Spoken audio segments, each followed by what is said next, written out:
Molly, thank you very much. Thank you. We're over to the news at 1.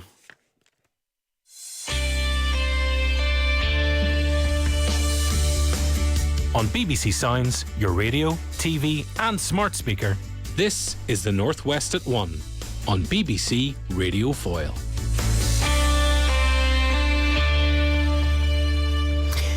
With the news, I'm Teresa. Craig, good afternoon. Stormont's executive parties are holding talks with the Secretary of State in a bid to reach agreement on a budget.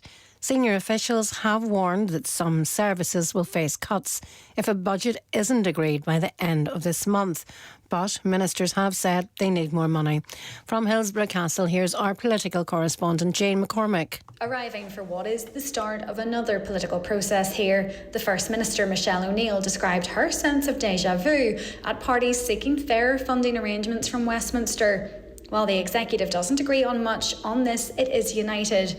Alliance leader Naomi Long said it couldn't be a case of the Treasury getting out its chequebook without putting things on a more sustainable footing, while the Ulster Unionist leader John Burrows argued that this process should have started many months ago. The reality is, nothing is likely to be announced until after a new Prime Minister enters Number 10 later this month. 4 wreaths have been stolen from the War Memorial in Derry in what the police are treating as a sectarian hate crime. A male suspected of being involved in the theft was seen running towards Butcher Street around 11 o'clock last night. The police have appealed for witnesses to come forward. The PSNI Chief Constable has warned against wild speculation in relation to Jeffrey Donaldson amid ongoing legal proceedings.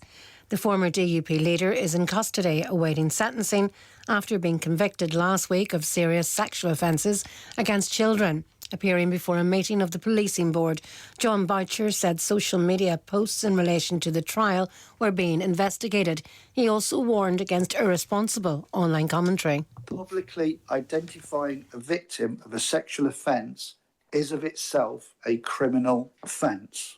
We are actively investigating social media posts in connection with this trial. Claims of blackmail by the government and surveillance against Jeffrey Donaldson are unfounded. These did not happen. Health officials in Gaza say 15,000 people with war injuries or life-threatening diseases cannot access the treatment they need, and 300 have died while waiting for medical evacuation. Pat Griffiths from the International Committee of the Red Cross says Israel is still restricting the delivery of some medical supplies to the territory. It runs the full range from gauze, dressing, painkillers, all the way up to advanced medical equipment like CT scans, X-rays. People who need regular kidney dialysis treatment, where you have circumstances where hospitals are now rationing that treatment. Israel has said it had approved every request for medicine submitted by international aid organisations. A former police officer has been jailed for 10 years at the High Court in Edinburgh for raping 2 women and abusing a third. Cameron Ross attacked 2 women on the Isle of Lewis between 2012 and 2014 and subjected another woman to domestic abuse between 2019 and 2022 in Inverness. Ross was suspended by Police Scotland when the allegations emerged in 2 years ago and resigned from the force last month after he was convicted. The Health Minister says an increase in Mpox cases in Northern Ireland is not a matter of particular concern. 21 cases have been confirmed here in the past 3 weeks.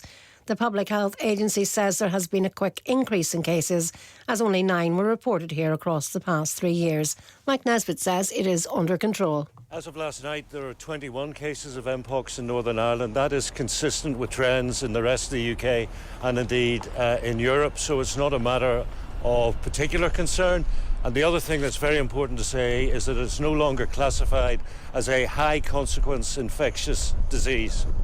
The Prime Minister has apologised on behalf of the state for its historical role in the forced adoption of the children of unmarried women. An estimated 185,000 babies were taken from their mothers in the 3 decades to 1976. The Scottish and Welsh governments, as well as the Church of England, have already apologised. Sir Keir Starmer has just made this statement to MPs. The shame is not yours. The shame was never yours. The shame is ours.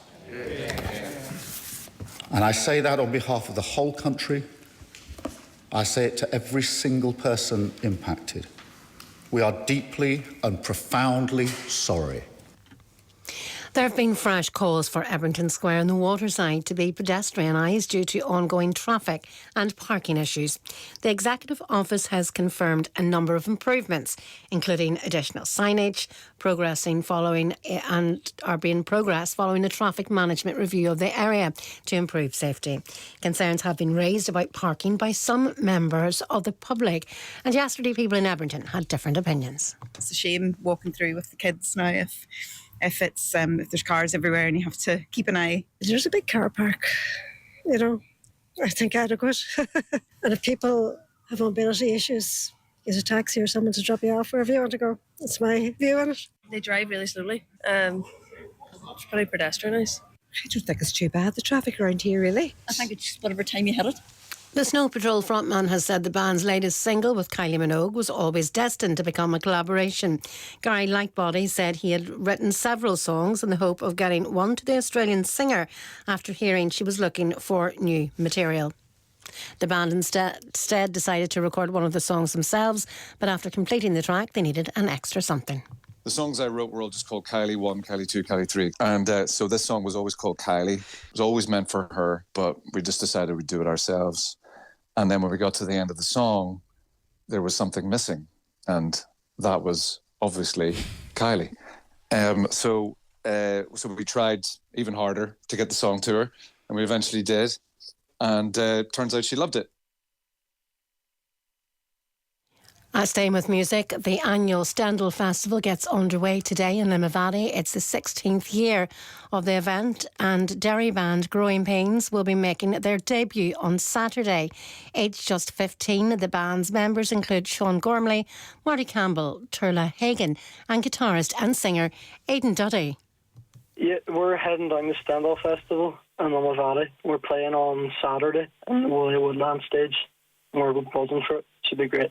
We're really excited for it. We've went to Stendhal a few years, but this is the first time we've played as the band, so it'll be really good to get down and get in the atmosphere and stuff. We're staying down for the full weekend, so we'll be soaking in the atmosphere and then playing on the last day, so it'll be really good.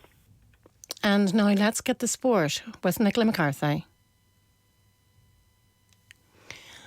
And we're having some problems with that, so we will go to the weather. Here is Ali Totten.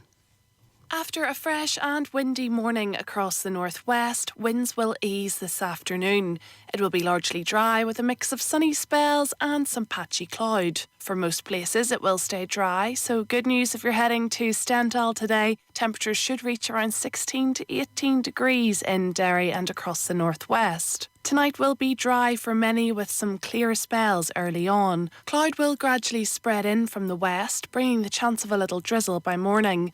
Overnight lows of around 11 to 12 degrees. Tomorrow will feel a lot duller across the northwest. There may be some brief morning sunshine, but cloud will quickly thicken through the afternoon, bringing the chance of a few spots of drizzle. It won't be quite as breezy, with temperatures up a degree or so, reaching highs of 18 to 19 degrees. Looking ahead to the weekend, it will stay rather grey and damp, but if you're lucky, you may catch the odd glimmer of sunshine across the northwest. And there you go, Nathan. That was your news, your sport. Well, we had no sport. We had some technical difficulties there, but we also had the weather there, and we'll have an update at 2. Thanks a million, Teresa. Folks, welcome back to the Mark Patterson Show on BBC Radio Foyle and Sounds with me, Nathan Egger. The time is 9 minutes past 1. Folks, coming up, we'll be hearing from Ryan the Rocket Mooney ahead of his fight for a professional European title. And Eileen Patterson and Dara Nicannon will be talking all things Stendhal Festival. Get in touch with the programme by phone and WhatsApp on 0300 1231 001 or on Facebook, BBC Radio Foyle.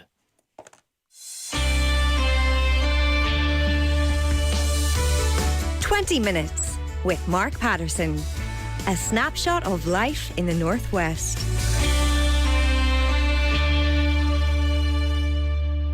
Folks, let's talk K1 now. Derry's own